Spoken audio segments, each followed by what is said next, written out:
कृष्ण उवाच जीवन डरे द्रोणबला अतिमानुष कर्म कला मंत्र न जाणई संहारे बेगे पशिला प्राण डरे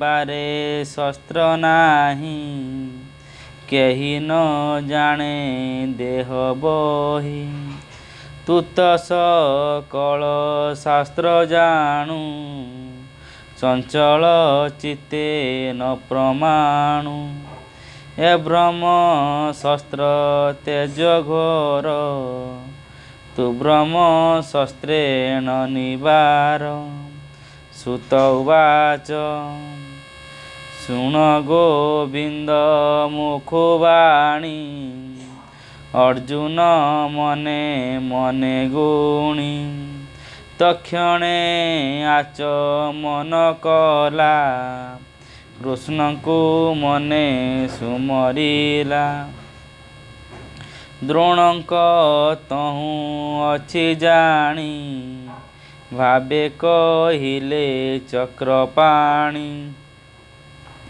ब्रह्मसर को ब्रह्मसर मंत्री पेशिला वीरवर गगन मध्य बेनिसरे भूमिकंपई थरहरे अर्क अनल प्राय दिशि बेड़िले दश दिगग्रासी से बेनी शस्त्र तेज राशि प्रलया नल प्राय दिशि दहिबा प्राय त्रिभुवन देखि डरिले सर्वजन तेजेता पित त्रिभुवन ता देखि तक्षणे अर्जुन कृष्ण बोइले शुण वीर शस्त्रे से अस्त्र कुसंहार जहु कहिले चक्रपाणी तक्षणे संहारिला आणी रथ ओह्लाई महारोषे धइला अश्वत्थामा केसे प्रचंड रसे शिरजुणी आकर्षि पाड़िला धरणी करचरण तनु छंदे बेगे बांधिला मालबंधे वरुण पाश कुसुमरी पशुंक प्राय बंदी करी अर्जुन मने दया बही राजस दने नेबा पाई रथर दंडे बांधे आनी देखी बोलंती चक्रपाणी ए ब्रह्म बंधु बत्सद्रोही एहाकू दंडे हेन थोई मने तू अन्य न विचार बेगे एहार प्राणहर निर्दोष बालक शयने थिले जे निद्रित लोचने ए नाश कला तांक प्राण एबे कहिबा पार्थ शुण मत प्रमत उन्मत बालवनिता निद्रागत शरणागत रथहीन संकटे देखी रिपुजन एहांकु बध जे करंती जीवन थाऊ से मरंती पर जीवन मारी आणी आत्मा को पोषंती जे प्राणी तांकु मारंते बहु पुण्य वेदे कहंती विप्रजन ତୁଜେ ଦ୍ରୌପଦୀ ଆଗେ ରହି ପ୍ରତିଜ୍ଞା କଲୁ ଗର୍ବ ବହି। ବୋଇଲୁ ନ କାନ୍ଦ ସୁନ୍ଦରୀ ତରରି ପୁକୁ ମୁହିଁ ଧରି। ତାହାର ଶିର କାଟିବେ गे ସ୍ଥାପିବି ତୋର ପାଦ ଯୁଗେ। ମୁହିଁ ଯେ ଶୁଣି ଅଛି ଏହା ଏବେ ରଖିଲୁ କରି ଦୟା। ବେଗେ ଏହାର ପ୍ରାଣହର ନିମିଷେ ବିଳମ୍ବନ କର। ଏ ପାପୀ ଆତତାୟୀ ନର ବାଳକ ହନ୍ତା ଏ ତୁମ୍ଭର। ଯାହାର ଆଶ୍ରେ ଭୋଗ କଲା ତାର ଅପ୍ରିୟ ଏ ଚିନ୍ତିଲା। ଏଣୁ ଏ କୂଳ ପାଶୁପଣେ ନିତ୍ୟ ବଞ୍ଚଇ ଘୋର ବନେ। ସୁତ ଉବାଚ ଏ ଧର୍ମେ ଧର୍ମ ପରୀକ୍ଷାର୍ଥେ କୃଷ୍ଣ କହିଲେ ନାନା ମତେ। ଅର୍ଜୁନ ନ ଶୁଣଇ ତାହା ଗୁରୁପୁତ୍ରକୁ କରି ଦୟା। ଯଦ୍ୟପି ଅଟେ ପୁତ୍ରଦ୍ରୋହୀ ତଥାପି ବଧେ ଇଚ୍ଛା ନାହିଁ। ତକ୍ଷଣେ ଉଠି ବୀର ପାର୍ଥ ବନ୍ଧନ କରି ଗୁରୁପୁତ। ଦ୍ରୌପଦୀ ଆଗେ ନେଇ ଦେଲେ ତୋରିପୁ ସମ୍ଭାଳ ବୋଇଲେ। ନିନ୍ଦିତ କର୍ମେ ହୀନ ହୋଇ ବନ୍ଧନ ପଶୁ ପାଶେ ଦେହି। ଦ୍ରୌପଦୀ ତାର ପୁରୁପୁ ଚାହିଁ ତକ୍ଷଣେ ଚିତ୍ତେ ଦୟା ବହି। ପୁତ୍ରଙ୍କ ରିପୁ ଏ ନିୟତ ସ୍ୱଭାବେ ଦ୍ରୋଣ ଗୁରୁସୁତ। ଅନନ୍ତେ ନମସ୍କାର କଲା ଅର୍ଜୁନ ମୁଖକୁ ଚାହିଁଲା। ବୋଲଇ ବେନି କର ଯୋଡ଼ି ବନ୍ଧନ ଦିଅ ବେଗେ ଫେଡ଼ି। ସ୍ୱଭାବେ ବିପ୍ର ଗୁରୁଜନ ବିଶେଷେ ଦ୍ରୋଣଙ୍କ ନନ୍ଦନ। ରହସ୍ୟ ଧନୁର୍ବେଦଗ୍ରାମ ବିସର୍ଗ ସଂହାର ସଂଯମ। ସକଳ ଅସ୍ତ୍ର ଶସ୍ତ୍ର କଳା ଯେ ଗୁରୁ ପଣେ ଶିଖାଇଲା।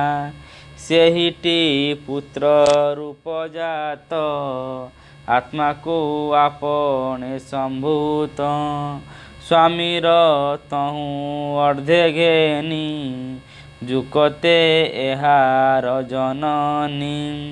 ସ୍ୱାମୀର ସଙ୍ଗେ ସେ ନ ମଲା ଯେଣୁ ଏ ପୁତ୍ର ତାର ଥିଲା। ତୁମ୍ଭେ ଧର୍ମଜ୍ଞ ମହାଭାଗ ଏ ନୁହେଁ ତୁମ୍ଭ ଦଣ୍ଡ ଯୋଗ୍ୟ। ଏତର ଧର୍ମ ଗୁରୁକୁଳ ଏହାକୁ ଭଲେ ପ୍ରତିପାଳ। ଏହାର ଗୌତମୀ ମାତା ସୁପୁଣ୍ୟବତୀ ପବିତ୍ରତା। ରୋଦନ ନ କରୁ ସେ ଶୋକେ ମୋହର ପ୍ରାୟେ ପୁତ୍ର ଦୁଃଖେ। କ୍ଷତ୍ରିୟ ଯେବେ ମୃଢ଼ପଣେ କମ୍ପ ସମ୍ପାଦେ ବିପ୍ରଗଣେ। ସେ କୋପେ ନିଜ କୁଳ ଦହେ ଏଣୁକେ ବିପ୍ର ମନୁସହେ। ସୁତ ଉବାଚ ଦ୍ରୌପଦୀ ଧର୍ମ ନ୍ୟାୟ ବାଣୀ ହରଷେ ଯୁଧିଷ୍ଠିର ଶୁଣି। ଶୁଣିନ କୁଳ ସହଦେବ ସାତ୍ୟକୀ ଅର୍ଜୁନ ପାଣ୍ଡବ। ଗୋବିନ୍ଦ ଆଦି ଶୁଣି କରି କୁନ୍ତି ସହିତେ ଯେତେ ନାରୀ। ମଉନେ କିଛି ନ ବୋଇଲେ ସେ ଧର୍ମ ଅନ୍ତରେ ଜାଣିଲେ। ତାହାଙ୍କ ମଧ୍ୟେ ଭୀମସେନ କଟାକ୍ଷେ ଅରୁଣ ଲୋଚନ। କୋପେୟ ନାଇ କୃଷ୍ଣ ମୁଖେ ବୋଲନ୍ତି ଅତି ମନ ଦୁଃଖେ। ତୀକ୍ଷଣ ଖଡ଼୍ଗେ କାଟି ଶିର ଏହାକୁ ନରକୁ ଧର। କି ପ୍ରୟୋଜନ କିବା ଅର୍ଥେ ଏପାବୁ ତରିବ କେମନ୍ତେ। ଶୟନେ ଶିଶୁ ବଧ କଲା ସ୍ୱଭାବେ ଜିଉଁ ଜିଉଁ ମଲା। ଦ୍ରୌପଦୀ ତୁଲେ ଚକ୍ରପାଣି ଏ ଧର୍ମ ଭୀମ ମୁଖୁ ଶୁଣି। ଅଳପ ହାସେ ଭାବଗ୍ରାହୀ ବୋଲନ୍ତି ଅର୍ଜୁନକୁ ଚାହିଁ। ଶ୍ରୀ ଭଗବାନ ଉବାଚ ବ୍ରାହ୍ମଣ ମଧ୍ୟ ଯୋଗ୍ୟ ନୋହି ଏହା ମୁଁ ଶାସ୍ତ୍ରେ ଅଛି କହି। ଯେ ଆତତାୟୀ କର୍ମ କରେ ଅଧର୍ମ ମାର୍ଗେ ଶସ୍ତ୍ର ଧରେ। ଜୀବନ ଥାଉଁ ସେ ମରନ୍ତି ଅନ୍ତେ ନରକ ପଥ ଚିନ୍ତି। ମରଣ ଉଚିତ ଏହାର ଏହାକୁ ରଖ ବୀରବର। ଉଭୟ ବାକ୍ୟ ମୋର କର ଯେ ଧର୍ମ ଉଚିତ ବ୍ୟବହାର। ଦ୍ରୌପଦୀ ପୁତ୍ର ଶୋକ ବେଳେ ତୁଜେ ବୋଇଲୁ ଅବହେଳେ। ତୋହର ପୁତ୍ର ଶତ୍ରୁ ମାରି ଶିର ଚରଣେ ପୂଜା କରି। ଖଣ୍ଡିବ ପୁତ୍ର ଶୋକ ତେବେ ମୋର ବଚନ କର ଏବେ। ଶସ୍ତ୍ରେ ଏହାର ତେଜହର ଜୀବନ ମୃତ୍ୟୁ ପ୍ରାୟ କର। ଶାସ୍ତି ଲାଞ୍ଛନେ ଏ ବିହରୁ ଏ ବିପ୍ର ଜୀବନେ ନ ମରୁ।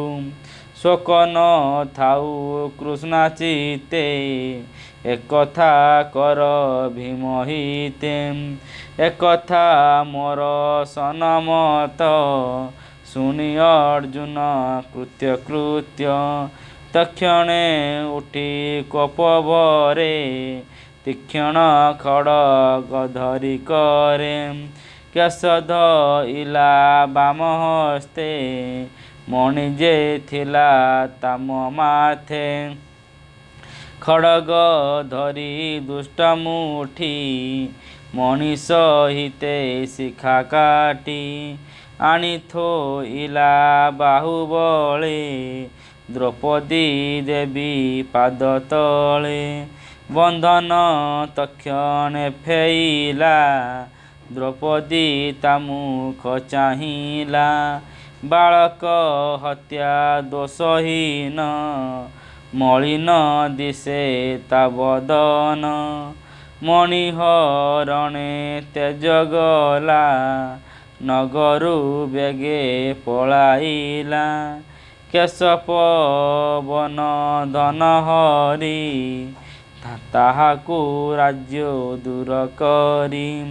ବ୍ରାହ୍ମଣ ଦଣ୍ଡ ଏହି ମତେ ମରଣ ଲଭଇ ଜୀବନ୍ତେ।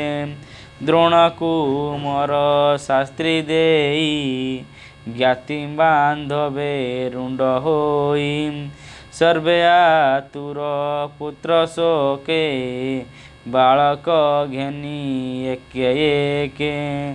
ଦହନ କଲେ ଦୁଃଖ ମନେ ଏବେ ହେଉ ଶୁଣ ମୁନିଜନେ। ସୁଜନ ହିତ ଭାଗବତ ଭିଆଇ ରସମୟ ଗୀତ। ପ୍ରଥମ ସ୍କନ୍ଧେ ହରିବାଣୀ ଶୁଣି ସଂସାରୁ ତର ପ୍ରାଣୀ। ଅମୃତ ଶ୍ରୀକୃଷ୍ଣ ଚରିତ କହଇ ଦାସ ଜଗନ୍ନାଥ। ଅମୃତ ଶ୍ରୀକୃଷ୍ଣ ଚରିତ कहई दास जगन्नाथ। इति श्रीमद्भागवते महापुराणे पारमहंस्यां संहितायां प्रथमस्कन्धे द्रोणीनिग्रहो नाम सप्तमोऽध्यायः।